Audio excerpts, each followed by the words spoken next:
రజనీకాంత్ హీరోగా శంకర్ రూపొందిస్తున్న science fiction thriller robo 2.0 వచ్చే జనవరి 25న విడుదలవుతుందని ప్రకటించారు. కానీ ఆ డేట్కి ఇంతటి భారీ చిత్రం రావడం వల్ల లాభం కంటే నష్టం ఎక్కువని విశ్లేషకులు తేల్చారు. భారీ బడ్జెట్ చిత్రాలకి వేసవి కాలానికి మించిన సీజన్ లేదు. బాహుబలి 2 వేసవిలో విడుదలవడం ఎంతటి ప్లస్ అయిందనేది ప్రత్యేకించి చెప్పక్కర్లేదు. బాహుబలి 1 రిలీజ్ అయినప్పుడే బాహుబలి 2ని వేసవిలోనే విడుదల చేయాలని డిసైడ్ అయ్యారు. మామూలుగా వచ్చే వసూళ్ల కంటే మరో 30 నుంచి 50% వరకు అడ్వాంటేజ్ ఉంటుందని అనుకున్నట్టుగానే బాహుబలి ప్రభంజనం కొనసాగుతోంది. దీంతో బాహుబలి 2ని ఫాలో అయిపోవాలని శంకర్ డిసైడ్ అయినట్టు సమాచారం. అయితే వచ్చే వేసవిలో ఏ డేట్కి విడుదల చేయాలనేది ఇంకా ఫిక్స్ అవ్వలేదు.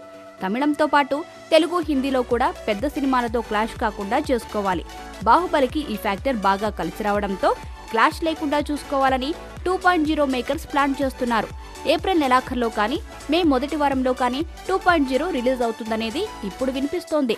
అయితే జనవరి 25 నుంచి వాయిదా వేయాలని తీసుకున్న నిర్ణయాన్ని ఇంకా అధికారికంగా ప్రకటించలేదు.